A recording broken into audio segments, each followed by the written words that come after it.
Lee Rowley, the Minister for Local Government and Building Safety, joins me now. He's also the Tory MP for North East Derbyshire. Minister, lovely to speak to you this morning. Thank you for sparing the time. Let's have a look at this interesting interview with Michael Gove in the Sunday Telegraph. I'm going to ask you about the government's announcement on housing in just a moment.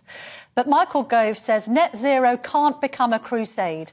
Should the government now back off from net zero and its target? Should it tear up its green pledges, as some Tories are suggesting in the aftermath of the Uxbridge by-election particularly?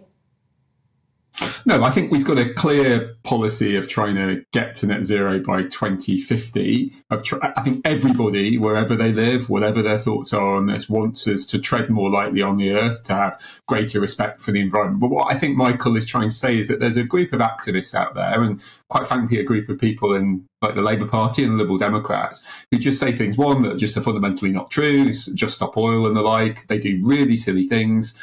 And three, they're taking no account of the track record which we've got, which is pretty good, and all the plans which we've got to go forward. So this is about trying to do this in a way which takes people with us, rather than some of the things like just stop oil, which, are just crazy.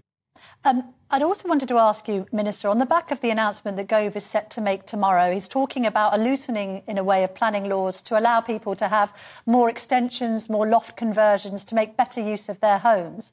Isn't the biggest concern on housing the fact that the government set this target to build 300,000 homes and just isn't meeting it? Successive governments have failed on this issue. How many houses is the current government building a year?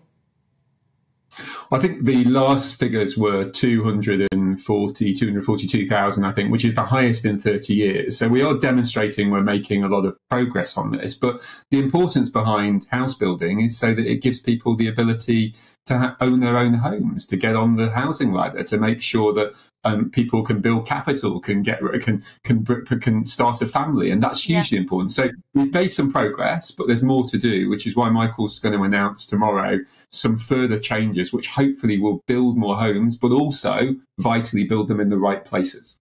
Do you think people are right to be concerned that this might kind of give carte blanche to people to build monstrosities on their homes if the planning laws are going to be relaxed? Obviously, you might be concerned that people are going to build inappropriately large extensions, are going to convert lofts that shouldn't be converted, and all the rest of it.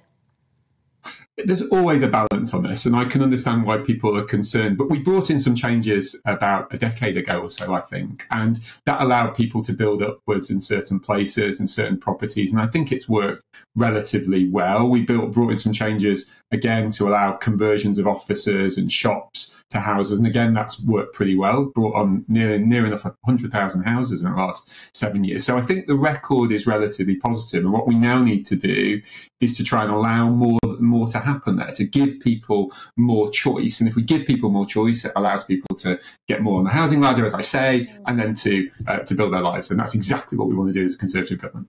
You've seen this backlash against the ULEZ in London.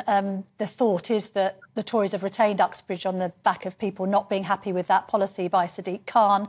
There's now talk of this purging of some of your green pledges. You've dealt with net zero. What about this ban on diesel and petrol cars come 2030? It's not popular with the electorate. It might be popular with the Green lobby, but isn't this one of those policies that you also need to get rid of in a bid to try and win the next general election?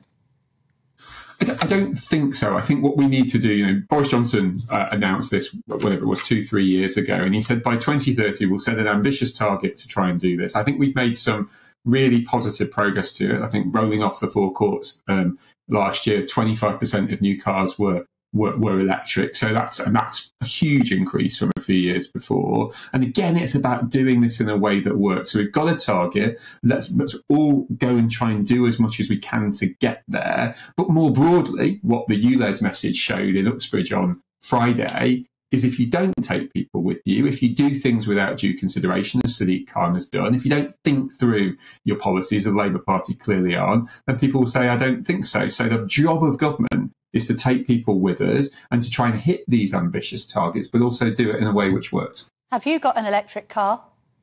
No, I haven't. I've got a diesel. I bought it in 2008 and I'm going to keep it going until it stops working. Because I thought we're all meant to be doing our bit.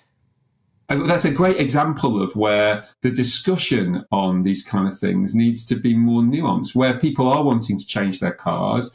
Hopefully lots of people will move to electric. That's happening because it's cleaner for the environment in the way that works. But also where you have a car already, you've got a lot of energy that was created to create that car. You should try and use it as long as possible. Let's have a look at other kind of unpopular government policies that have actually been pinpointed by David and Carl, who are on my People's panel this week up in Selby. They were Tory voters, but they've gone across to Labour because they're fed up.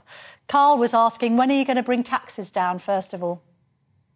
Well, we'd love to bring taxes down as soon as we're able to, hopefully. And the chances of being clear, as is the Prime Minister, that we want to do that. We're a low tax party.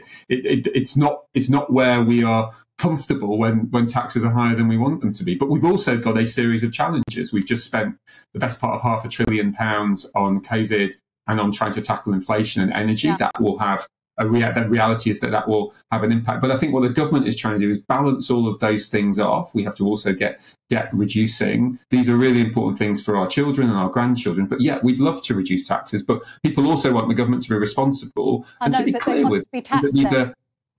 They also want the government to be clear with them that there are hard times and hard choices, and we're trying to make those. But as soon as we're able to do that, in autumn, when the Chancellor gives his autumn statement, should they be brought down then? Well, I can't speak for the Chancellor. We'll have to wait till the autumn. We'd love to bring taxes down. It's one of the reasons why I went into politics. But we have to do it in a way which works. If we cut taxes and the debt goes up, that causes other problems. So we have to try and balance all of these things out. And one more question, Minister. It was raised by Jacob Rees-Mogg earlier in the show, and also David, our panellist. He wants HS2 to be scrapped. What do you reckon?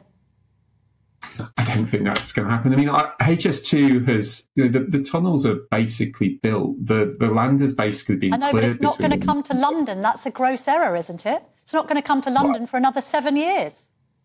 Well, all of these big infrastructure projects take time. We'd like to speed them up. We've announced some ways in which we're trying to speed up big infrastructure projects. But HS2 is now on its way. We need to deliver that big infrastructure. It puts a huge amount of additional capacity onto our railways. And this is about trying to get that capacity in place. I know it's not popular in places, get that infrastructure in place, which makes our country fit for the next 50 years.